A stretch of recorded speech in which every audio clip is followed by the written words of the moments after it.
You're listening to the NCF&B podcast. Tell your friends to find us on iTunes at NCF&B podcast. And remember, the ampersand is simply shift the number 7 on your keyboard.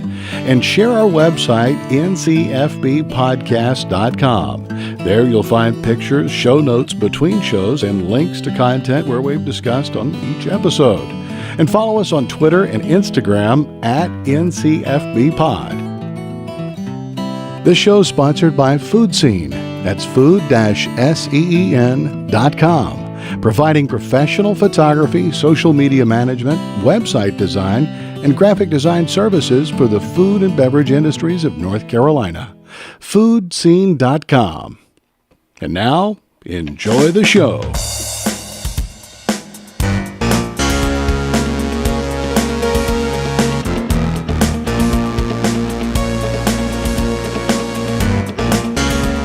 Hello, and thank you for listening to the NCF&B podcast. I am your co-host, Max Trujillo. And I am your co-host, Matthew Weiss. Happy New Year, everybody. That's right. Happy New Year. We have so much planned for 2018. We have festivals to attend, videos to make. We have dinners to dine. Oh, yeah. There was a moment back in episode 70 with Rebecca and Gentry Lassiter from the Rum Distilling. We talked about some sort of pairing. I can almost hear my voice as we speak. Rum is kind of like the other white meat sometimes. It's like you try to figure out where it goes because, everyone's so used to, with that analogy, vodka, gin is kind of the chicken of that metaphor, and whiskey's kind of the red meat, I'd say. But so you're like, where does the rum fit? But rum is so versatile because just like pork or whatever, it's like it can kind of do whatever. It can be anywhere. Rum is the other white spirit. Yeah. There you go. The other white spirit. And then just have like a picture of a pig right there. Just because. Maybe we should just do a rum and pork dinner and figure it out. Yeah. And it's like sounds good. Hey. Jamaican jerk pork with all types of rums and stuff. And all the Hawaiian flavors you can put together with all the pineapple. That sounds good. So we made that dream a reality. That's right. On January 28th at 5 p.m., that's a Sunday, we're taking over Piedmont with TV's John May and Lassiter Distilling. That's right. And also, we're going to break out the NCF and bar to provide cocktails.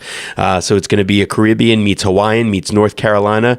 And it's going to all be family style, big tables, big plates, and flowing cocktails. Yeah, I love plated and multi-course dinners, and there's a time and place for that. But I feel like for our first dinner with everybody coming to our place, I just want to sit around at one big table and have a great time. Let's chat, let's drink, let's chat, let's drink. And then drink and chat and there's eat some food more. Inside there somewhere.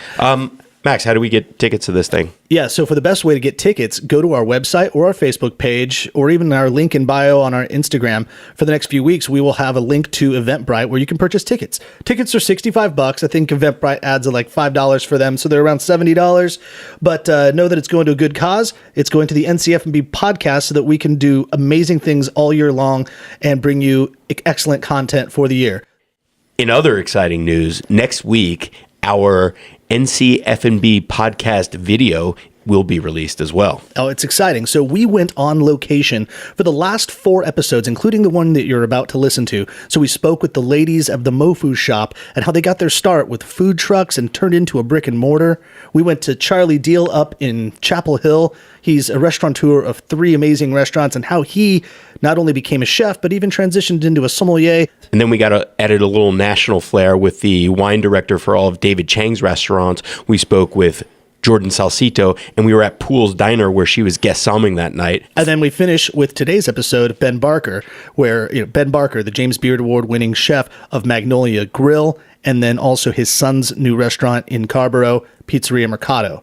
So the video is going to be released on YouTube, through our Libsyn RSS feed, through Vimeo. You're going to see it. We'll post it out into social media. And it's going to be a great, concise, about 30-minute episode that's quick clips and snippets of some of the best parts of the last month that we did in the show. And we'd love your feedback. We'd love to know what you guys thought. Please hit us up on social, review us, tell us what was great, tell us what was bad.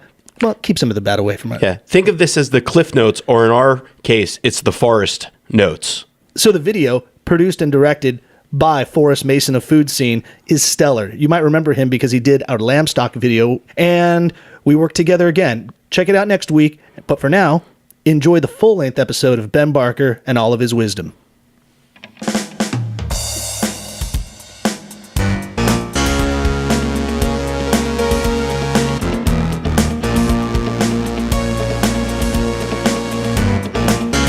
Well, hello, and thank you for listening and watching the NCF&B podcast. I'm your co-host, Max Trujillo. And I am your co-host, Matthew Weiss, and we're recording from Pizzeria Mercato here in Carrboro, North Carolina.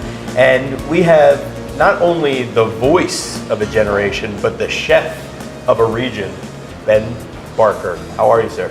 Great, it's great to be here. Thank you for letting us hang out in your son's joint. He lets me hang out here, so we're all guests in a lot of ways. So. That's nice. Yeah. Well, I see him feverishly working over there in the quiet, by the way. He had some music bumping earlier, but he graciously turned it down so we could have this He usually video changes conference. genres when I'm here. Yeah. So here, obviously, we're at Pizzeria Mercato in Carrboro, but there was a place so many years before, not too far from here, called Magnolia, which was essentially where you got your start of owning restaurants. Well, that was back in... Closed in 2012, but you Sure. opened in 1986, right? That's right. Magnolia Grill was just under 27 years old when we decided to capture some of our life and get out of the restaurant business and do some of the things that you can't always do when you're a single entity restaurateur. I think it's such a mindful decision to make, especially in this industry, because having all worked in this business, we know how taxing it can be. And when you have a family, when you have a son, wife, you never see anyone when you run a restaurant. Fundamentally, that really was a lot of it. Is that I was just under 659 at that point, but the real deal was that I was seeing several of my peers not kind of being shackled Right. At that stage of their careers, rather than enjoying the rewards of the hard-ass work that it takes to get to that stage in the business. And so we both have 5 years hence agreed that it was really a superb thing to do. Right, to spend more time with your family and enjoy the Do some travel other and all things that kind of outside. things. Yeah, and we're going to get into that because I know you love to travel with your family as well. But you right off the bat, you brought up an interesting topic. And for those people that don't know, you are a James Beard Award winner for Best Chef in the Southeast way back in the 2000. You were nominated the second time the awards were ever around. You're a 6-time nominee. Your wife, who was the pastry chef, was a James Beard pastry chef for Best Pastry Chef in the nation. So the accolade and the accolades go on and on and on. And so it's not just a great run at one restaurant, but you really shaped, as I said in our opening, the flavors of our region. And I'm just going to get this out of the way that you're one of the many reasons that we are here today and have a podcast that people actually care about in this state. And why I say that, not only to give you the proper respect that you deserve, but is you mentioned when you only own one restaurant. How did that never happen? I mean, national people must have come calling to say, will you open a restaurant here, or I'd like to back you in a restaurant there, or do in other projects? That typically really didn't start to be a feature of our industry until the aughts, into the 2000s, when people started soliciting named chefs to do other projects. We had a few entreaties to do other things, and we did open a second restaurant in Durham in '94 called Pops, which was sort of a precursor to this place. It was Italian. With a regional influence, as our southern regional influence. And we did it in partnership with Scott Howell from Nana's. Okay, sure. And a lady named Maggie Radswiller, who had a long history in Italian restaurants in Chicago and New York. And it was a very successful, like out of the gate, really successful restaurant. But we were challenged by partnership because Scott and I both are pretty type A personalities and both had visions for where we wanted the food to go. Yeah. We kind of came to the conclusion after 3 years of being in partnership together that it was better to let one or the other of us run that thing. Yeah. And so he bought out our interest, and damn it, sold it a year later. After that, it really pissed us off. But it was a great restaurant and ahead of its time. I think 25 years ago. Yeah. That is difficult to have too many cooks literally in the kitchen. I mean, it's usually a financial person or a front of the house person and a chef combination, but two chefs, yeah, that would seem to be. There's clear examples of successful chef partnerships out there and Scott and I remain good friends. His restaurant is, I think, turning 25 this year, so he's established a sort of presence in the community too. But we were just, we came along at the right time in a lot of ways. I think I had indicated to you that the real person who established this region as a culinary, there you go, as a culinary destination was Bill Neal at La Residence. Exactly. And that's where you got one of your first starts, correct? You were at that was my second restaurant out of culinary school. I wanted to work for him, and this story is anecdotal to the point of boredom now. But please. I really, when we were in culinary school, Karen and I were debating as we approached graduation. We met on the first day of culinary school and embarked on that program with a clear, program to learn as much as we could so that we could open our own restaurant. And so we were looking at destinations upon graduation, and we looked at Northern California. This is 1981.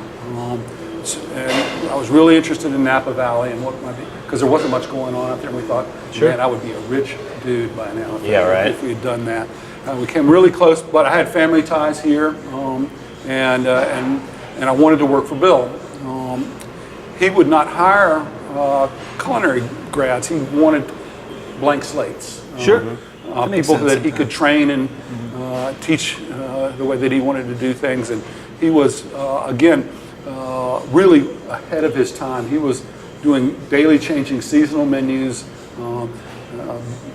based in French fundamentals and classic, mostly Provençal approaches to food, but still utilizing some of the great resources that we were starting to evoke here.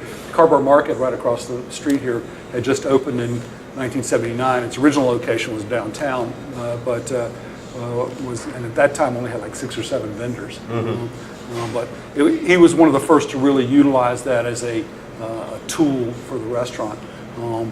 I felt like both with Karen's and my aspiration to own our own restaurant, we wanted to work under an independent chef owner and learn his style, learn his mechanisms, and that kind of thing. He and his wife split up about 6 months after we graduated, and his wife Morton Neal found my letter of application in Bill's files and contacted me, and I got a job there right at the beginning of '82 and worked with the team that he had trained. And so I sort of learned with him as mentor in absentia. They all knew his style and methodology, and Bill Smith from Crooks was one of the members of the kitchen team there. Sherry Klein was a kitchen manager. Nancy Brown. There's a guy who's an architect and attorney over here in Carrboro. It was a really great kitchen to work in. The music we were listening to before we started was the music of that kitchen. The Elvis Costellos, the Ramones, exactly. The Clash, all that stuff. It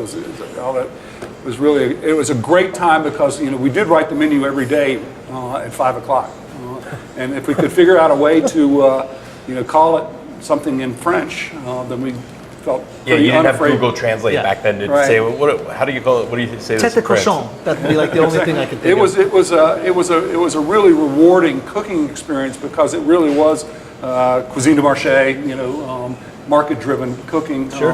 There was a little fish dealer across the street who brought stuff up from the coast once a week, and we'd go down there and find really interesting stuff. I know we were serving raw tuna dishes in the early 80s that were just kind of like a little bit outside of most people's expectations. Pushing the envelope. There was wild sturgeon coming out of the PD River still at that point, which is a really amazing fish to be able to work with.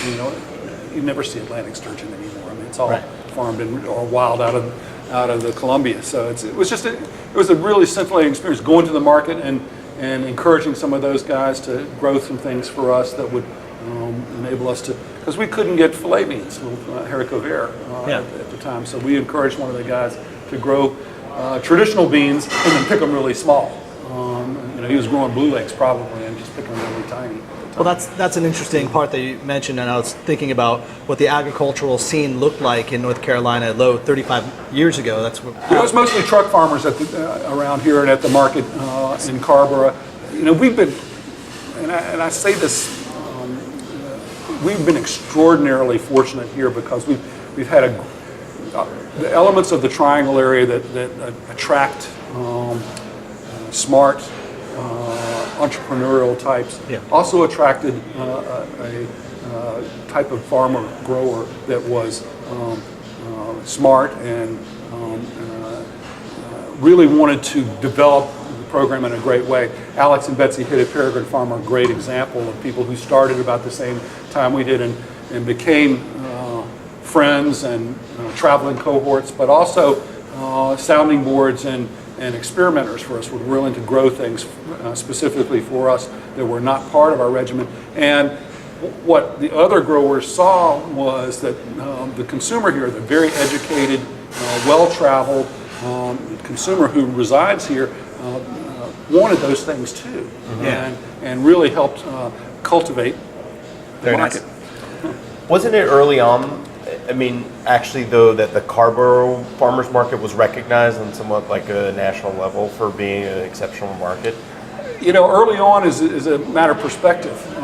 Well, back in the 80s would have been early on for at least, our perspective now. I don't know that it achieved national acknowledgement quite at that stage. I think it wasn't until it moved over here that it really started to garner recognition. There's several great markets in the United States, Santa Monica and the one in Madison, for example, but that have really developed distinctive regional personalities. And this one here has a distinctive regional personality. What's really, I think, when the food magazine started to acknowledge it, and I think that was more in the 90s. Okay. We partnered up with Triangle Wine Company because these guys are awesome. They offer weekly wine tasting events, a wide range of wine and beers from around the world, and an easy online store to find the wines that you'd like. They also offer pickup, local delivery, and shipping. We even set up a promo code NCFB so you can receive 10% off all future purchases. Go to trianglewineco.com or one of their 3 locations, and for $99, pick up the NCFNB 6-pack, which includes 3 white wines, 3 red wines, and we threw an official NCFNB hat in the bag. So once again, buy your wine online or in-store at the Triangle Wine Company and use our promo code NCFB during checkout to receive 10% off your future wine and beer purchases. Go to trianglewineco.com or click the top of our website at ncfbpodcast.com. How did that transition? I think, when you were a young line cook and then even working your way as to becoming a chef, that was a job, so to speak. It was a craft, but you were in a kitchen many times in the back. No one could see you because it wasn't about being a celebrity. It wasn't about being a star. Back then, you just did it because that was something you were good at. I'd take it, and maybe you had your own personal drive. Now, there's a whole new avenue or a new motivation. Because it's glamorous and it's a celebrity status at this point. Should have that affect your position? Let me first of all say that Bill Neal, again, I don't want to harp on it, but I do think that he was powerfully influential. Sure. But he got Craig Claiborne discovered him once he moved to Cook's Corner and had written his first book. And Craig really acknowledged what Bill was doing was, as a fellow Southerner. Even though it wasn't public, the two of them were two gay men at a time when that was less common in high-profile roles, or less commonly acknowledged in high-profile roles. But Bill was a celebrity here and beyond. We got, there's nothing to say, I think we had good skill sets, Karen and I did, but we also were really lucky because we were working for 2 years at La Residence and then got offered the head chef's job at Farrington House, and in '84, succeeding Edna Lewis, like the grand doyenne of Southern cooking in many ways. And that was such a high-profile role that it brought attention to us. For both of Karen and I, it was always an incentive to work harder, to become better, to be more skillful in our crafting of dishes, to not just put stupid shit on plates just because we could. Right. And I think that the incentive, once we left Farrington to open Magnolia Grill in '86, was to achieve recognition. The cult of the celebrity chef was in its nascent stages then, but even so, what we looked at it as a way, this is how you build your business. If you can build recognition beyond your region, then you can be busy all the time. And this region, because of its the confluence of the universities and RTP Research Triangle Park, has always had a lot of folks coming from other areas. And so for us at Magnolia, our profile in the media was important to being a busy restaurant year-round. And not so constrained by the academic calendar. Right. Yeah, so as a way to say it, it's use your celebrity for good, right? Because then it gives you more availability to do your craft and hone it. But even more importantly, and this was the aspect of it that we saw was the greatest reward of it, is that attention brought better cooks to us. Because if you... Do you mean in the actual restaurant or in our actual restaurant and then beyond? Yeah. But in the actual restaurant Easier itself... to staff the restaurant. People who were looking at the area would, in our industry, or who were restaurant professionals, would come and see what you had going on. They'd come and say, can I do a stage, or do you have any positions available? And there was a period, from basically like 88, 92, and then onward through the 90s, where we had so many great cooks in our kitchen who came and kind of saw how we did it, learned our suppliers, our methodologies for this region, and then went on to open their own businesses. Yeah, Right, it's been written that 37 graduates of Magnolia Grill either own their own restaurant or bakery now, or are executive chefs, of which 4 have been nominated for a James Beard Award. Right. You're like the Bill Walsh of the coaching tree. That's right. Of the culinary South. The thing is that these guys were all, men and women, were really talented. What they brought to us was immeasurably greater than what we gave to them. There's no question of it. Drop some names. Who are you name dropping?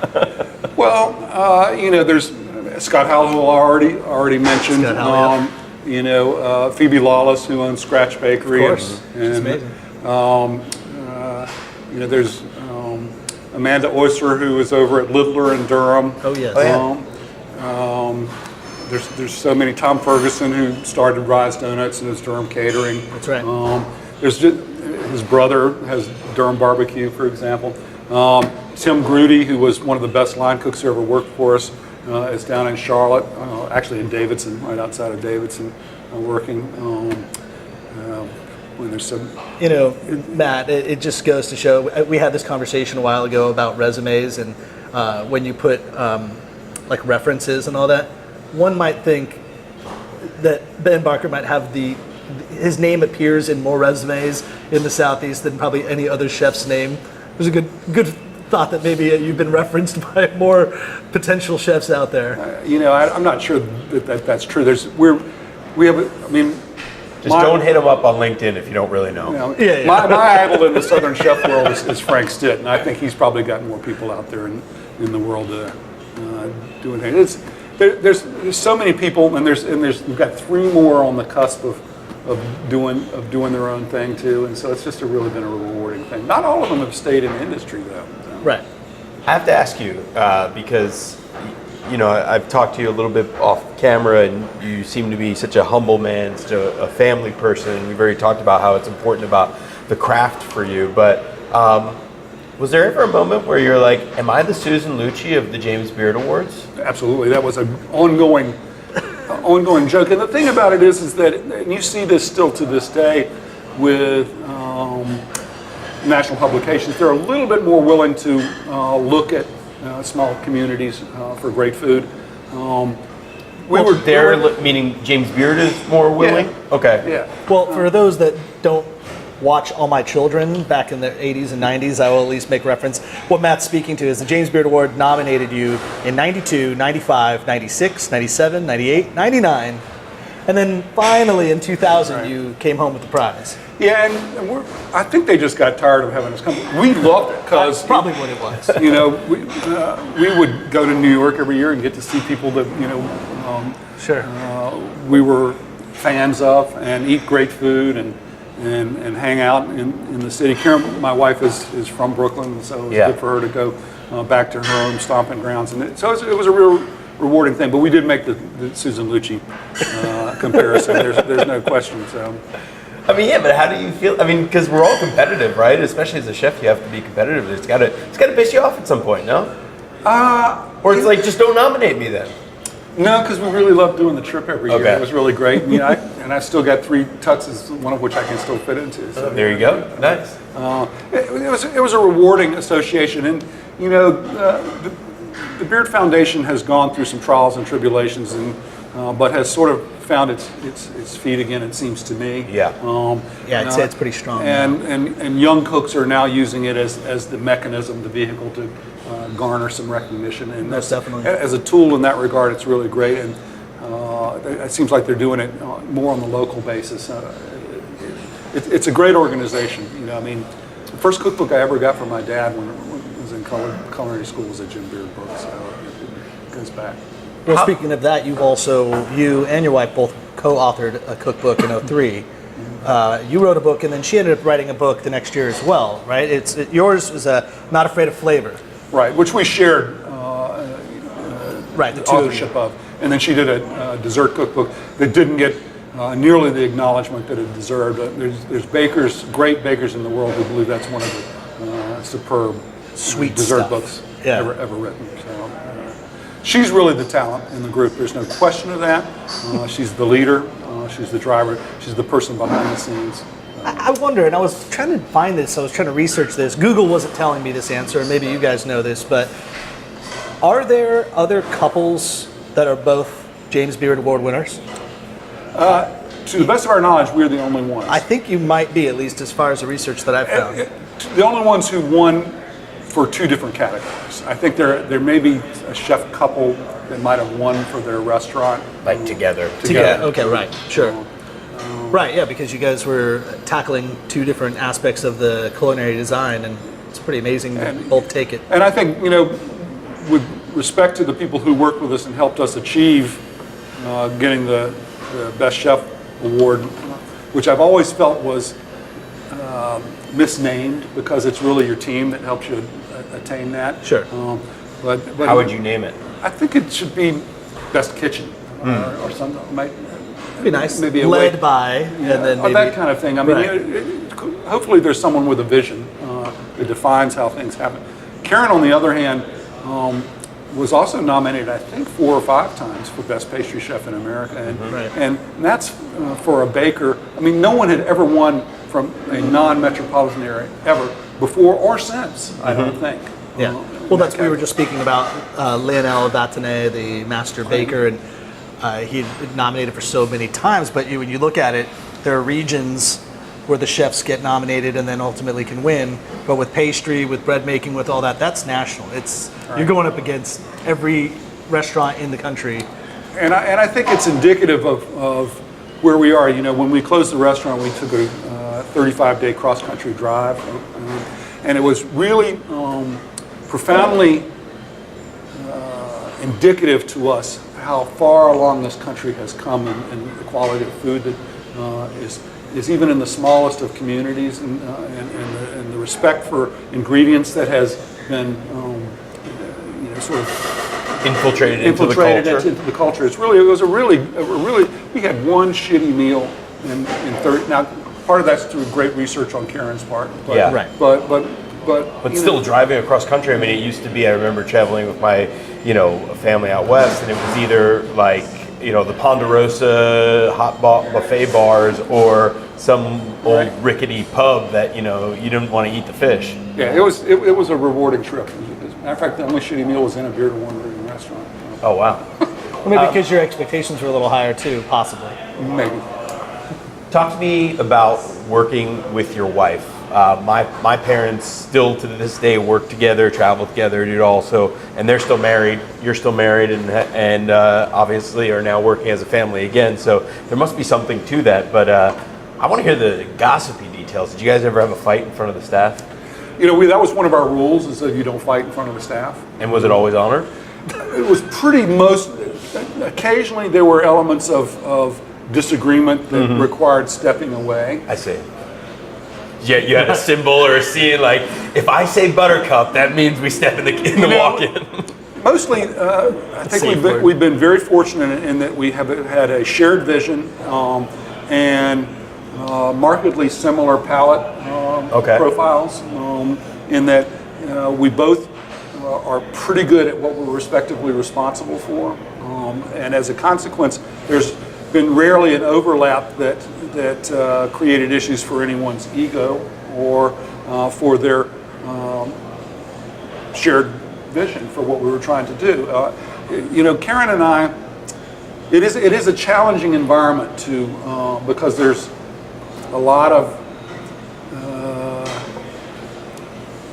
stress. Yeah. There's a lot of stress, and Especially when you're owners as well. and we felt a responsibility for our employees to make sure that they were making the income that they needed, that their quality of life was reasonable, that those who had come to us for not just a job but a culinary expansion of their skill set were getting what they were looking for out of the relationship. Yeah. So as a consequence, I think that many people,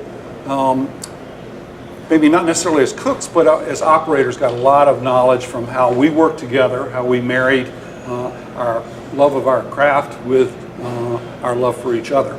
And I think that was an inspiration for a number of our employees.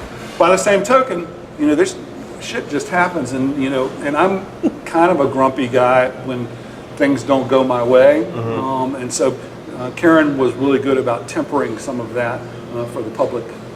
Yeah, would your employees ever play like mom against dad? Like, mom said I could do this, if dad said. No, I don't ever recall that. Now, the challenge is also that bakers had to share the hotline in the morning and that kind of thing. And Karen usually had a team of 1 to 2 assistants, so sometimes there was as many as 3 bakers up in the shared prep zone. And this is true of any kitchen. You're all working around each other, but they were infamous, for leaving their burnt caramel on the range and shit like that. And so. Oh man, damn burnt caramel.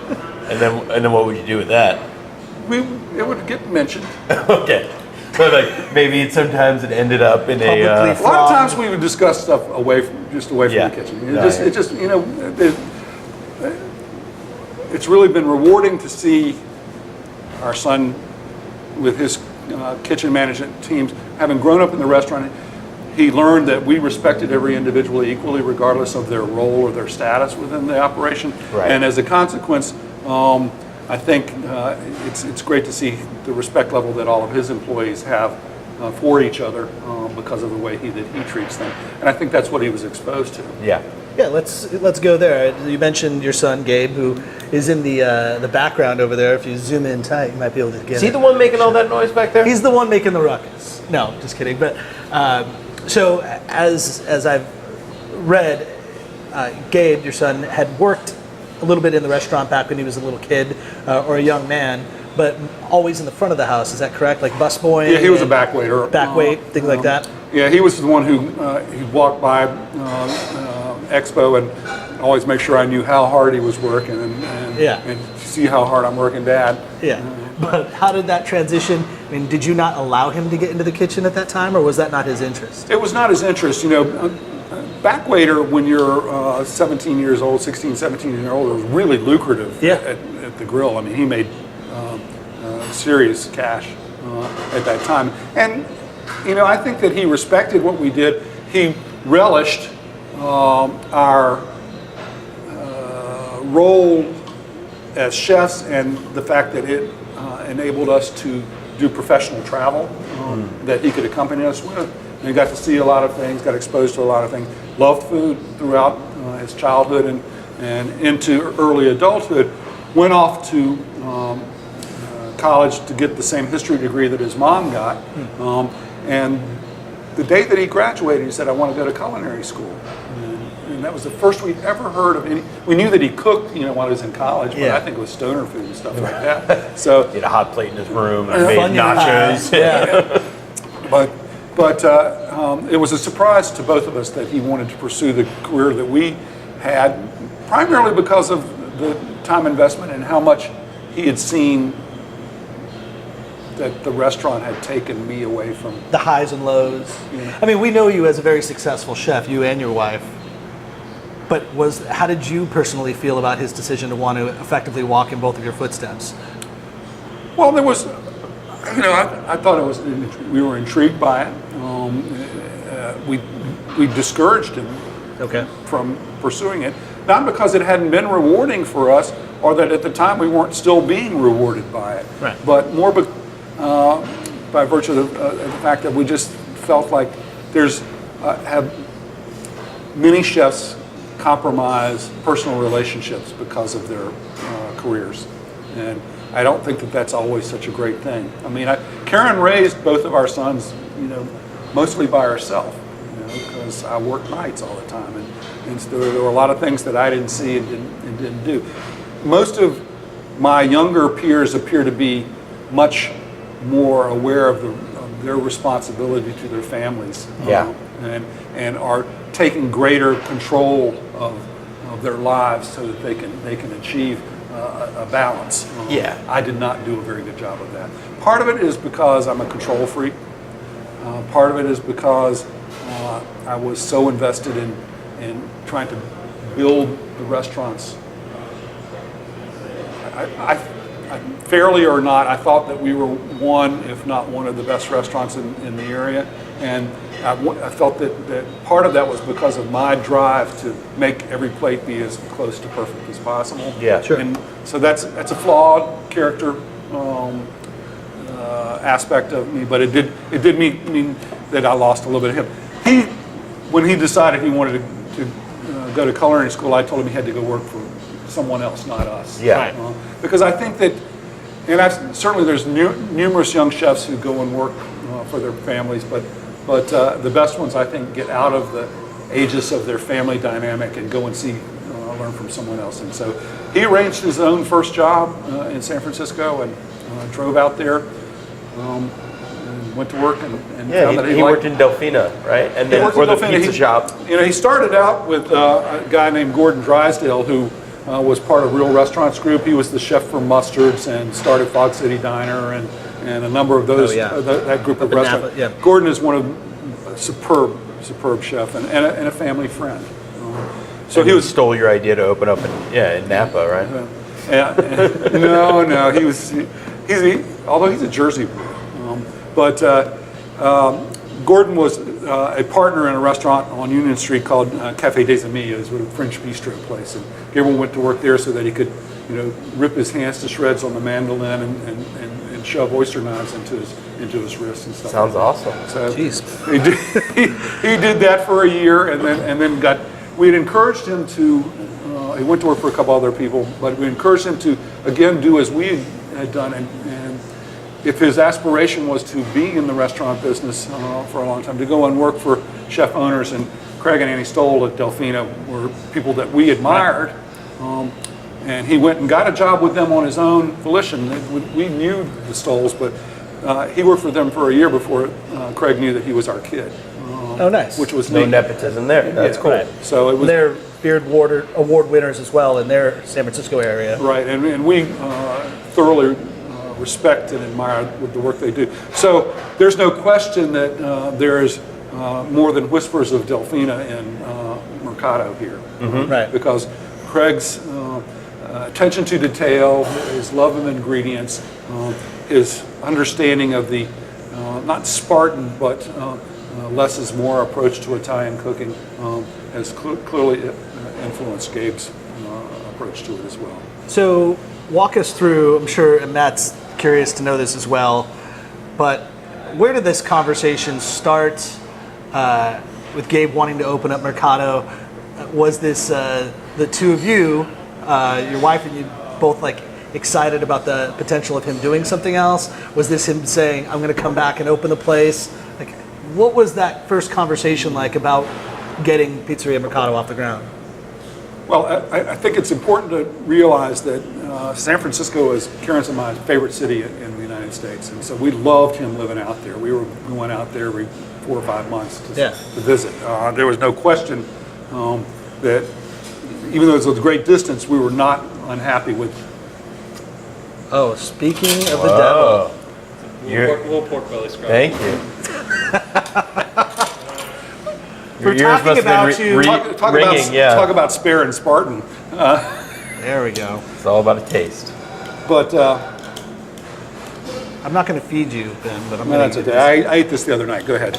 Matt, go for it. I'll just grab it with the hands. All Thank right. you. He had been at Delfina for a little over 3 years, and was inspired by that experience. Also had felt that it was he was astonished at how lucrative the pizza business can be. Yeah. This little building that we're sitting in had it's been in existence since I was in high school here in Carrboro, in various guises, but never a restaurant. And a for rent sign went up in the window, and when I was shopping the market one Saturday, I walked by and saw that sign, and have a history of looking at buildings and saying, man, that would make a good restaurant. And I wrote to him, sent him a picture and said, when you come home for Christmas in 6 weeks, if it's still available, you want to look at it. So I think that, I hope that it was his desire to really do this, but we were trying to get him closer, but it wasn't a force to do this kind of thing. Said, if you want help, we'll help you get this place open if you want to do it. Yeah, and then so how did it come about that now you're very much involved in the wine buying and the front of the house operations? My involvement, just like Karen's, is supportive, but not integrative. We're not required for the place to operate necessarily. We had a lot to do with having built several restaurants and built a few homes that help him with the development and construction part of the process and pulling all the things together. And we were the money. Would you say that, like, if Magnolia Grill was your child, that Pizzeria Mercato is like your grandchild? It's not mine, it's his.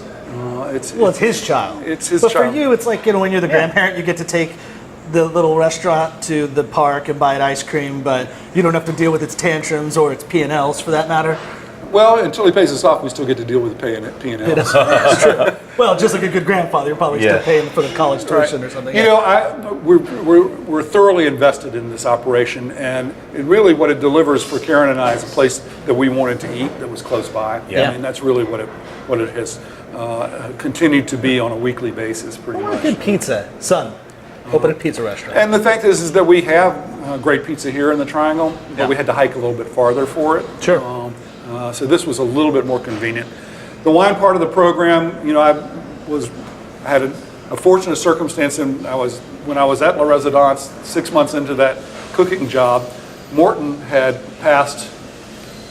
Her ex-husband Bill had done the wine buying for La Res, and when he left, she had passed that on to one of the servers to manage that on a weekly basis.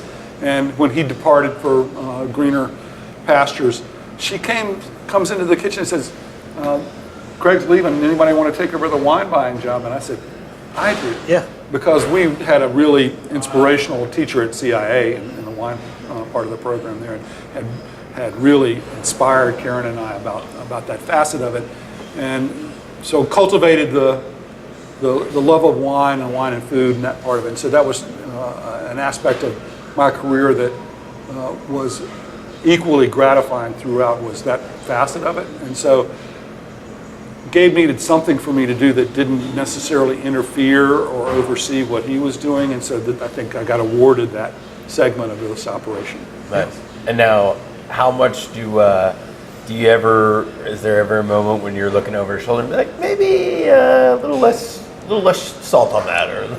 You know, he's got a great palate, I will tell you that. And you know, that it's interesting with all the people that we've trained in our lives or been able to work with in our lives. You know, some people have been born with great palates, and some people can train their palates.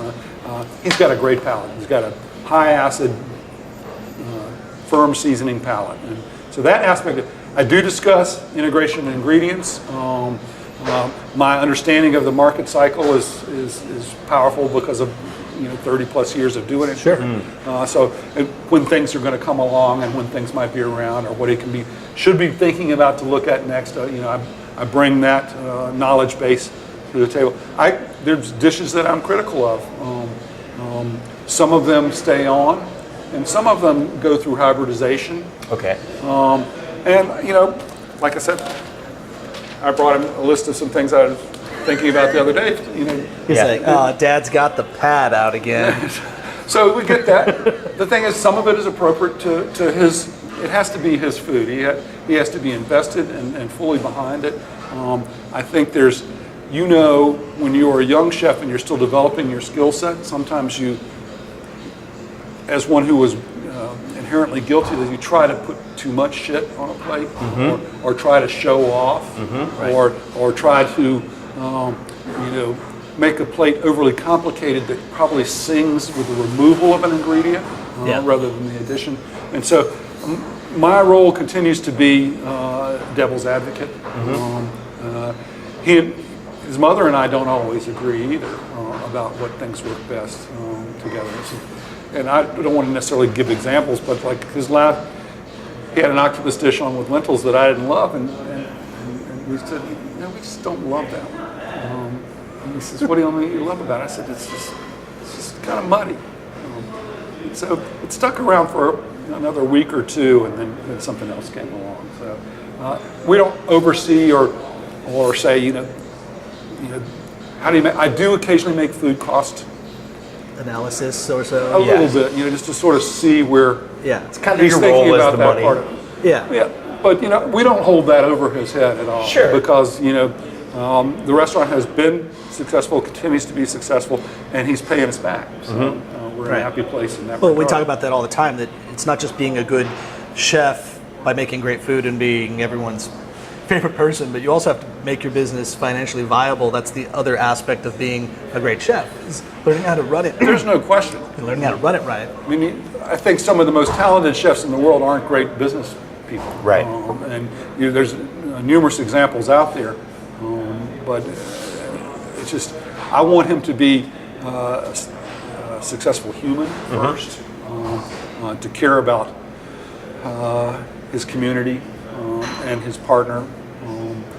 And by that I mean his girlfriend, his fiance, Who's a nurse? who's a nurse. So she cares a lot about people. She cares a lot about people, and she has an equally demanding and stressful work. She works in the burn clinic over there, so she's got one of the hardest jobs in nursing.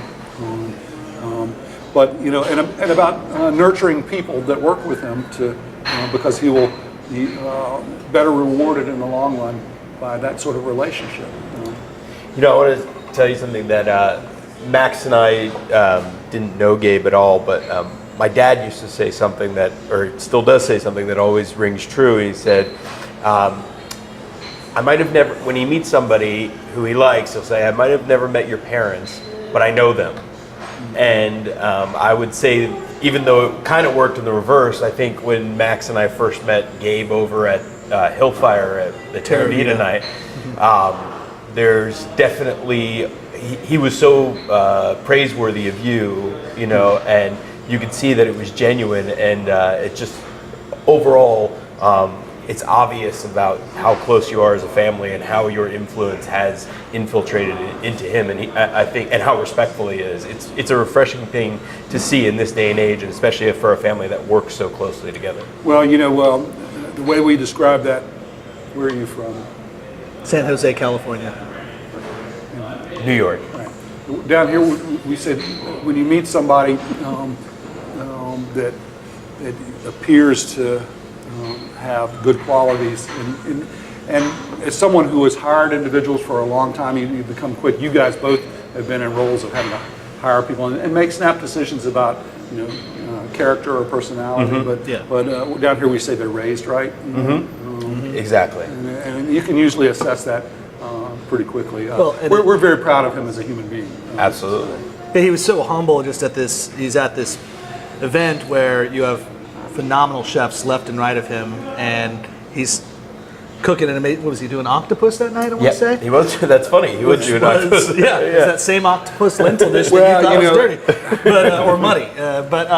But we only 2 minutes of a conversation with him, and I look at Matt and just said, "That's just a good dude." And then through the correspondence that we shared via email, just to set this actual interview up for the podcast, even your eloquently written email, I said to Matt, like, that's just a good guy. I've never met Ben before, but you can just tell, just so thoughtful in all realms, and so it kind of makes you understand how this success has culminated from both with your relationship with your wife, with Magnolia Grill, to all the people that have worked for you or who you've worked with, to then the next generation, and you're here.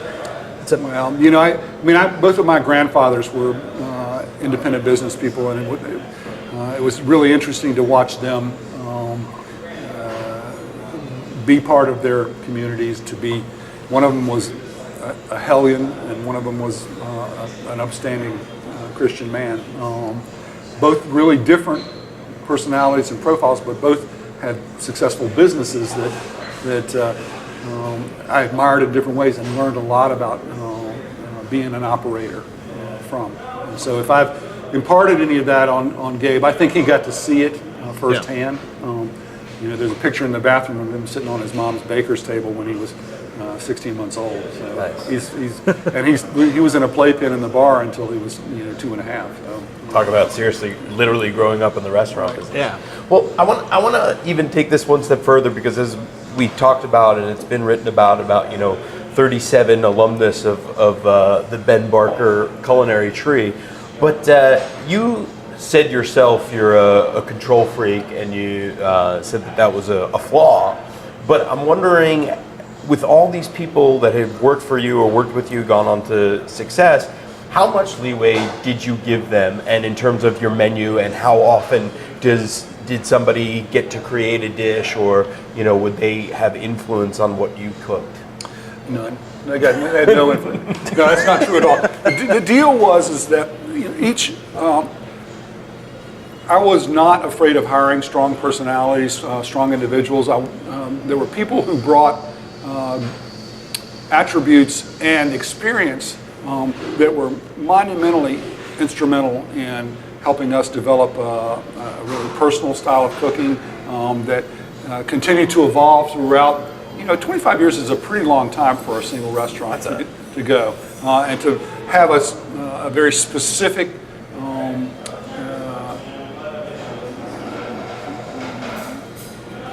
sense of what they are as a restaurant. Mm-hmm. We changed the menu all the time. There were things that reappeared. There was only one constant dish on the grill menu which was twice big grit souffle that we did, and that started right when we won the Beard Award in 2000 and ran through the final. Other than that, we never had any dish that was on all the time. Mm-hmm. Things changed all the time. Two examples of how individuals made dramatic impact on the way that we cooked. Scott Howell was the first. We'd been open for about 2 years, and he was a Asheville native who had also gone to CIA and worked down in the city while he was in school, and gotten into John Waxman's kitchen, and had all the fun that went along with that, and decided that he wanted to return to North Carolina. His goal was to come back and ultimately open a restaurant.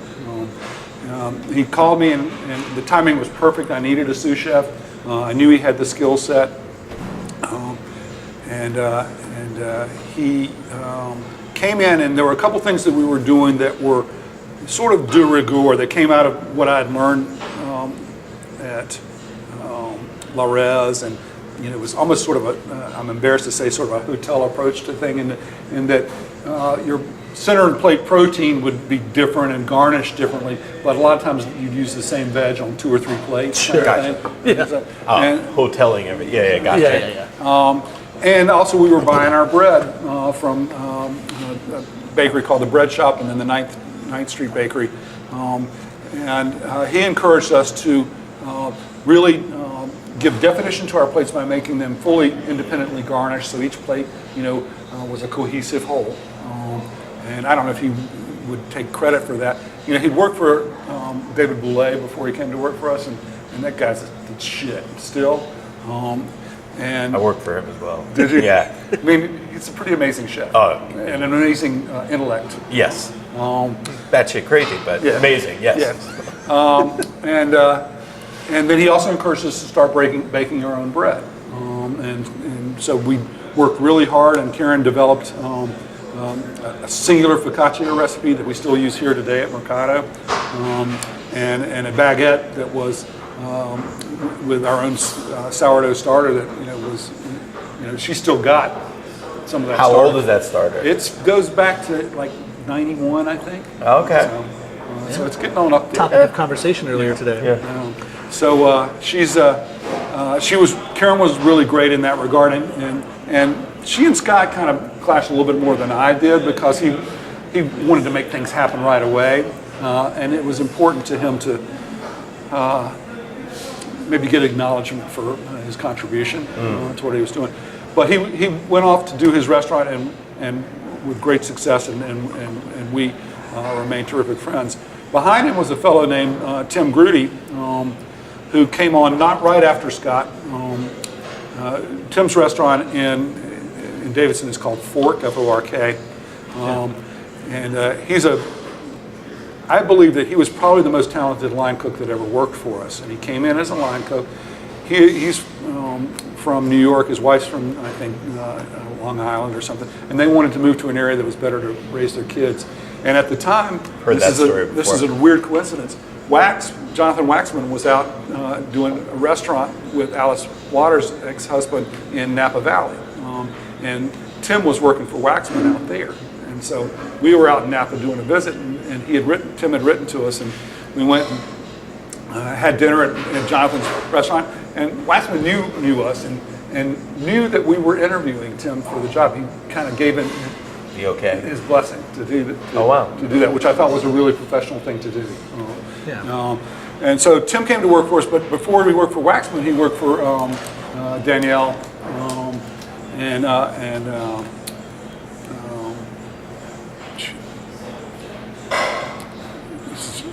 Jean George. Okay. And so he had really a solid, pretty good resume. I mean, he was at Jean George when they had first opened, and learned all that stuff from him, which was really, at the time, electrically changing the way chefs cooked in America.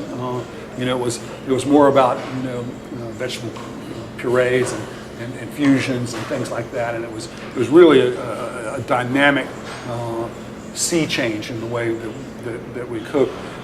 And working at Le Cirque under Danielle at that time he was in the kitchen with some big heat at that time. Oh yeah. Who all went on to become great chefs. Yeah. And talk about how to learn great, because he would have been with Sergio Mastione at that time. Yeah. And the thing is and it was a super competitive kitchen, so you had you were fighting, and you had 4 dishes that you had to bring off 2 burners kind of thing, and it was a little bit of a backstabbing approach to things to gain the recognition for your accomplishments and so on. And so Tim was a superb technician on the line, but he also brought us a lot of things to us in terms of technique about emulsifying vegetable juices and things like that enabled us to take our sort of southern approach to ingredients and then move them into a more contemporary expression. And it really took us to the levels where we started getting those recurrent nominations and more travel. Like the West Coast people loved us. There was a lot of Bay Area tech people and that kind of thing who were coming to our area, and we were really popular. Right. My wine pricing was super fair, so like they were buying bottles that because of our profile in the state that we would get exclusives on at the time and that sort of thing. And then I sold them at extremely fair prices, and so they were jumping all over that shit. It was a really, and it was an evocative time because we had 5 or 6 other young cooks with us who were also really great. Yeah. And they were all pushing the envelope of what you were doing. Everybody's like challenging each other. And and it was clear that nobody could let the other guy down in terms of the quality of the ingredient at the door to its final progression to your diner, and it was a really killer time to be. Sounds cooking. amazing, and I'm remiss that we never had a chance to dine at Magnolia Grill. It was closed probably the year or so before I moved here. So damn you. But, I'll tell you that it wasn't all that great at the end. You're just phoning it in towards the end. It's complacent. I heard a lot of people wanted refunds. Yeah. It got really nasty online. The last month was really an expressive. We did maybe an unfair thing to our loyal diners, in that we only gave them a month's notice before we closed, and it was partly because selfishly we wanted to retain the team on board that. Because cooks are going to go and find another job if you're closing. Right. And one thing that everyone we had hired for 10 years prior, we'd asked that they give us a month's notice before they left, just because we think you're better than most people that we would hire, so it's going to take longer to replace you.